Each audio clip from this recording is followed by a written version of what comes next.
SA is calling for President Cyril Ramaphosa to initiate a judicial commission of inquiry into the deaths of over 300 people. This follows looting and vandalism in parts of Gauteng and KwaZulu-Natal recently.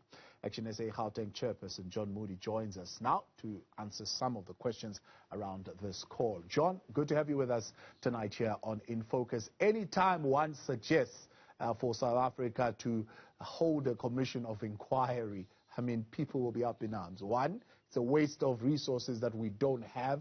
But two, it's just kicking for touch when actually what should be happening is the president tackling head-on what the problem is and firing those who are paid big bucks to tell us these things in advance and who did not do the job.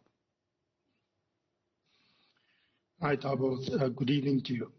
I agree with you wholeheartedly, and that has always been Action SA's stance, that Cyril Ramaphosa should do the right thing, and that is he should get rid of especially his security cluster ministers, because they dismally failed South Africa 2 weeks ago. More than a week prior to this unrest, they had indications already, no other than Karl Niehaus, that should former President Jacob Zuma be interned, that the country will go up in flames. Further to that, of course, is the fact that we have the Deputy Minister of Intelligence, Zizi Kodwa, also stating that there are members of the security services themselves that are behind this insurrection that has taken place. And then we, of course, have heard the President himself talking about the fact that people have taken this opportunity to incite a popular uprising and insurrection in South Africa.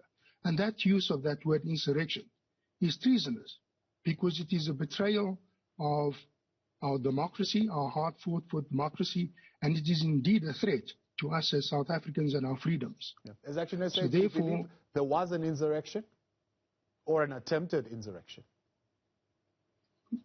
It was an insurrection. I'm saying, as Action SA, do you believe there was an insurrection or an attempted insurrection? There was a failed insurrection. There's a difference between the two that you are explaining there. Yeah. To us, it was a failed insurrection.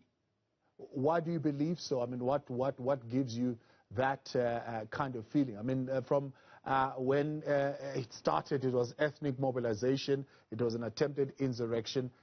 Last Sunday, we had the president just calling it a well-planned and executed unrest to create instability. He's moved away from that language of insurrection. Yeah, well, probability he was put under pressure to say exactly what he said. But we had witnessed the proper military and precision of the execution of this unrest. It started off in KZN and simultaneously moved over into Gauteng. The N2 and the N3, the two major logistical routes for supply to the rest of South Africa and Africa, was blocked. Then you had the military precision attack and burning and looting of warehouses and major shopping centers. There was also information, as indicated by the Minister of Police himself, as well as the Minister of Intelligence, that there were key positions, installations that were also going to be coming under attack. And hence we had a little bit too late as far as I'm concerned, but rather better late than never, the deployment of the military to quail the unrest. Yeah. So with that, all that information that the intelligence minister herself indicated she had transferred to and given over to the Minister of Police, and you have the squabble between the two ministers. They were sitting on their laurels and did absolutely nothing. And our SAPS, as well as our military, were caught, quite frankly, with their pants down. They just didn't know what to do. It was uncoordinated attempts by our security cluster to quail what was indeed a very well-planned and executed attempted insurrection and treason. While indeed, an overthrow of our government. We will agree, I mean, I'm sure many would agree in the country that the role of our institutions, particularly the security cluster, does need to be interrogated a little bit. Should not be the job that is done by Parliament, and a parliamentary inquiry would do the job?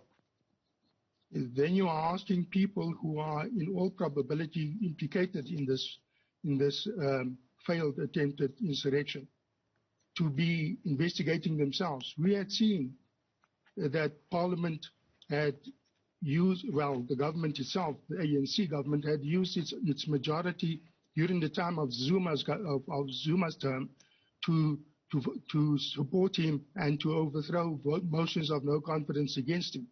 We have seen how that very same Parliament, the ANC used their majority to quail and to squash Thuli Madonsola's findings on matters against Jacob Zuma. So you are asking parliamentarians as members as well as members of the legislatures that are most probably indicated in this insurrection. You're asking them to be both player and referee. That is why we're saying the president has the right to call on a commission of inquiry. He can appoint and request the Deputy Chief Justice Zondo to appoint a panel of 3 judges with a chairperson and give them the authority to investigate this matter to its fullest and give them a period of time in which to do it. Yeah. Because as you had indicated earlier on in our introduction, another inquiry. The Zondo Commission has gone on for a long time. But what we need to understand is how much has been revealed to us as South African citizens who weren't in the know as to how much corruption has actually taken place under an ANC government over the past 27 years and who all have been implicated in state capture, etc., etc. So that in its own self has revealed the rot that has set into South African politics, which has had a negative impact upon our economy and about the future of our country and more so generations to come. Now, the President... What needs to be done with the Zondo Commission is that the very same security clusters and especially the prosecuting authorities together with the police need to follow up on that evidence that has been led at the Zondo Commission and to do their job. We have seen how long it has taken. That's exactly what the President say is happening right now. The police and the National Prosecuting Authority are following up on 12 instigators. Do you believe that is even happening? And I mean, what is the likelihood that the President will respond to the 60-day notice that you're giving him? Well, that is up to him to decide. We know that we have given him the 60 days notice. If he fails to do so, we will continue to beat that drum, and we will continue to conscientize South Africans that we becoming complacent. That is when our democracy becomes even more under threat. You know, we need to ask ourselves the question. The Minister of Police said, we know who these 12 people are, and we will be sitting on them. There's been one arrest, and the other, of course, went and gave himself up, so we'll call that the second arrest. Yet we have them going into townships and, of course, confiscating stolen goods. So you have the entire police force and the army going out there finding looted goods, etc. Yet we hear absolutely zero about the investigations into these so-called 12 people that they know. They said that they know who they are, and we haven't had an arrest since. So do you believe there are 12 instigators, or the dirty dozen as they call them? Do they even know who they are? And is there any kind of information that they have at this point? Well, if the Minister of Police himself says that they know who they are, and it is corroborated by the Minister of State Security, then of course we can take it that they are fully aware of who these instigators are and organizers are. And it is up to them to then arrest them. As he had indicated, the Minister himself of Police, and I repeat this, we know who they are and we are going to sit on them. We will get them. So if they know who these people are, and there is numerous videos of incitement as well, why is former President Zuma's children not being arrested as yet for incitement, for example? Because we've seen video footages, YouTube movies of shooting, of incitement to the general public to get involved in the mayhem that ensued over 2 weeks ago. Yeah. Do you believe it wasn't for the South African citizens themselves that said enough is enough, and that we will stand guard and we will protect the property in our neighborhoods. Quite frankly, I believe that this situation would have continued. Yeah. Do you believe the nation would be able to move forward past this events of the last couple of weeks without an inquiry? It's going to take. We need an inquiry. We cannot just continue and sweep this thing under the carpet. This matter is far from over. This can happen again. And unless we get to the bottom of it, the sooner the better, our country and our democracy, our hard-fought democracy is under threat. And that is something we as South Africans can ill afford. Now, of course, there are instances of racism that are clearly beginning to emerge, and those are being, of course, investigated, particularly in the areas of KwaZulu-Natal. Would an inquiry also assist in that particular matter? Well, it would, of course, be, if it is given as part of the terms of reference to that commission, then, of course, it will cover that aspect as well.